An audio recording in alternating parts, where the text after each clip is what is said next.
Iba talaga yung makina ng Suzuki mga idol. So tayo, babanking tayo dito mga idol. Banking tayo. Yun oh. Okay na okay pala yung banking to. Kahit baguhan lang ako sa automatic, talagang ramdam ko yung ano niya, yung liksi ng makina niya. 125cc.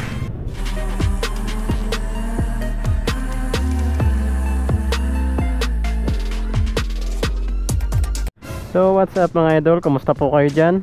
Pasok na naman tayo sa trabaho. So ito yung gamit nating motor. So test drive natin, salamin natin yung handling, tapos yung performance ng makina na rin.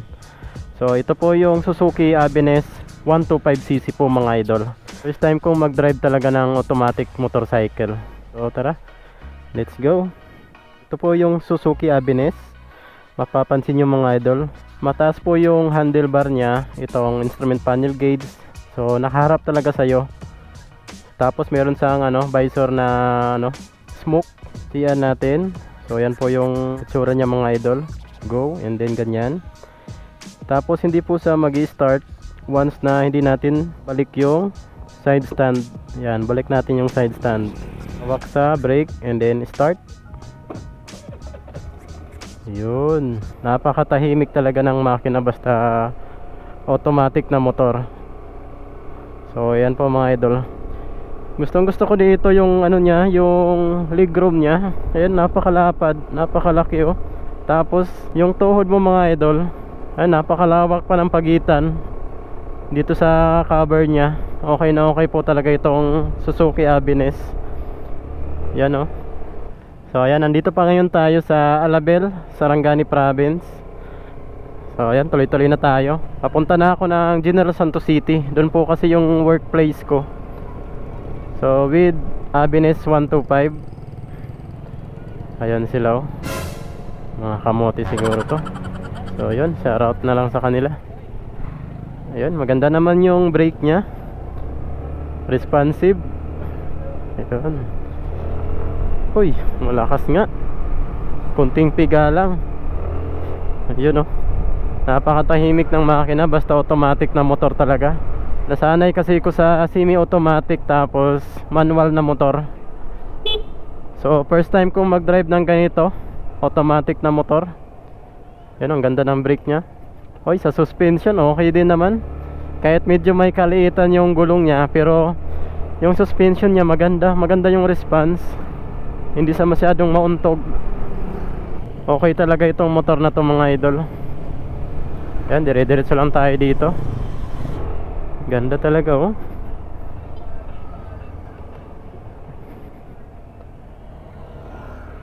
Hindi ako nagsisi sa pagkuha nitong Suzuki Aveness 125cc mga idol.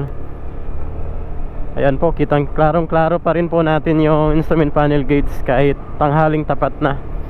Maganda kasi may visor sa dito, pangsangga ng nakakasilaw na araw. Uphill konti, okay na okay yung performance. Tapos napakalambot ng niya, upuan. Para akong nakasakay sa, para akong nakaupo sa sofa. Wow. Okay na okay yung suspension niya. Sa harapan tapos sa likod okay din naman. Nakakapanibago talaga. Nasanay ako dun sa maingay na motor, maingay na makina, maingay na kadena. So ito napakatahimik talaga. Kahit pigain mo, iba talaga basta automatic na motor. Yun, sa brake naman niya okay, responsive. Maganda pala ang brake nito mga idol kasi naka-combi brake po ito. 70% plus 20% naman sa harapan. So okay na okay po talaga yung niya, braking system. Dire-diretso lang tayo dito. Woo! Pasok na ako sa aking trabaho. So nag-start tayo sa Alabel, Sarangani Province to South Cotabato, General Santos City. So 18 km yata yung layo. So dito medyo matagtag dito mga idol. Ayun, matagtag nga. Ayan. So okay na okay naman yung suspension niya. Tapos yung upuan niya, dagdag comfort. Malambot kasi yung upuan niya mga idol, kaya hindi mo masyadong ramdam din yung untog ng ano niya, ng suspension. Yan, dito na tayo sa ano, National Highway ng Sarangani. So ito na po. Woo! Lopet. Okay na okay pala ang performance nito mga idol. Woo! Napaka-stable sa kalsada. Although maliit yung gulong niya, pero malapad din naman. Napaka-stable din naman sa kalsada. Yan, oh. Okay na okay pala itong motor na to. Relax ka lang talaga basta naka automatic na motor ka. Yan, napaka-relax talaga, oh. Tapos mataas pa yung handlebar. Ayan, oh. Hindi ka mapapa-superman. Medyo malayo rin yung ano niya, handlebar niya sa'yo. Kaya hindi ka talaga mapapasubsob sa kakamaneho sa motor na to. Ganda ng performance, oh. Ayan, oh, nasa 84 na pala ako. Hindi ko pa yan na ano, hindi pa yan sagad mga idol. Dito, minor tayo dito. Sa engine brake niya, okay na okay din yung engine brake niya.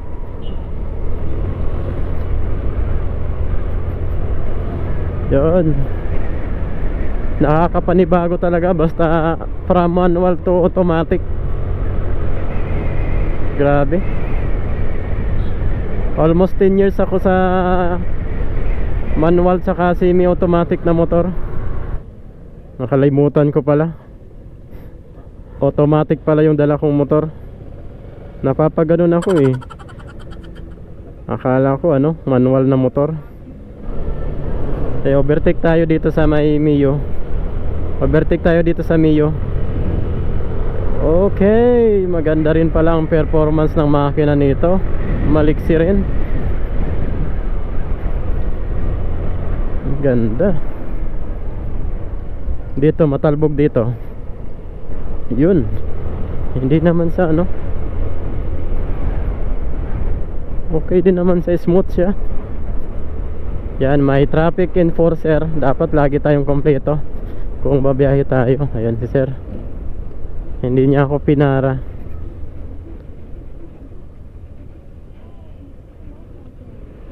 Ayun,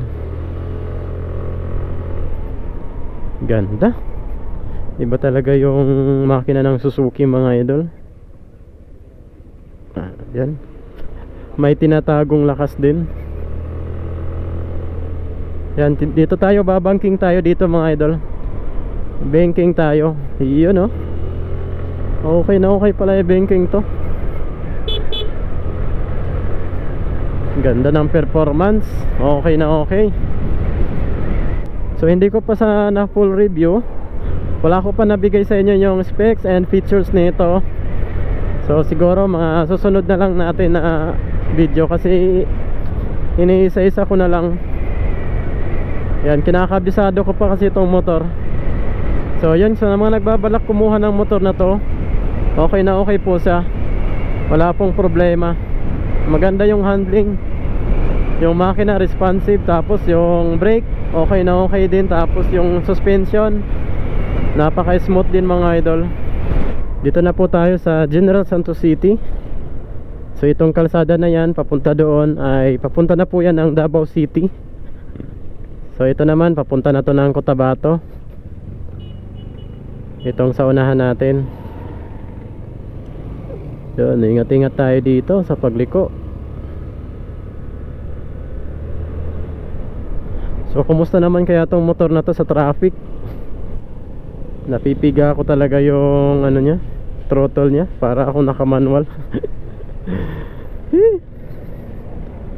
Nasanay kasi ko sa manual na motor tsaka semi-automatic. Napakainit, no? Grabe naman dito sa Jensan. Malapit na tayo sa workplace ko. So dito tayo sa may ano, singit tayo dito. Okay din naman sa isingit mga idol. Ayan, no? Brake. Okay yung brake nya. Combi brake po kasi ito. Kaya walang problema pagdating sa brake. Hindi ka basta-basta masisimplang nito.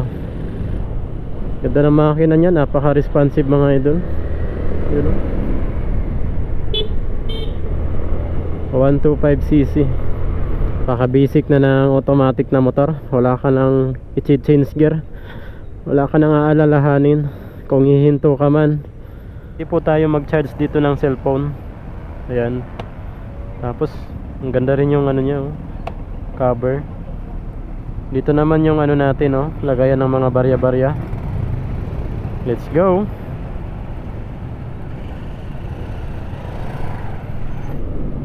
Ito yung mga tricycle dito.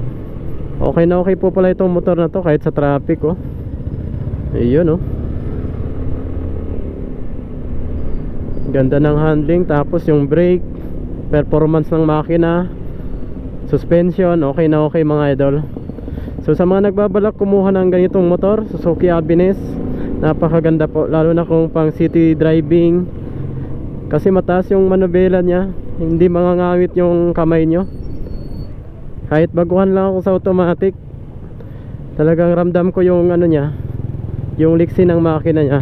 125cc. Pero kahit maliit yung gulong nito, grabe, lumalaban. Ito na tayo, kakanan na po tayo dito.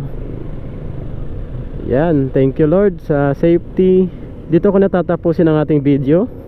Ride safe po tayo palagi, and God bless you all. Thank you.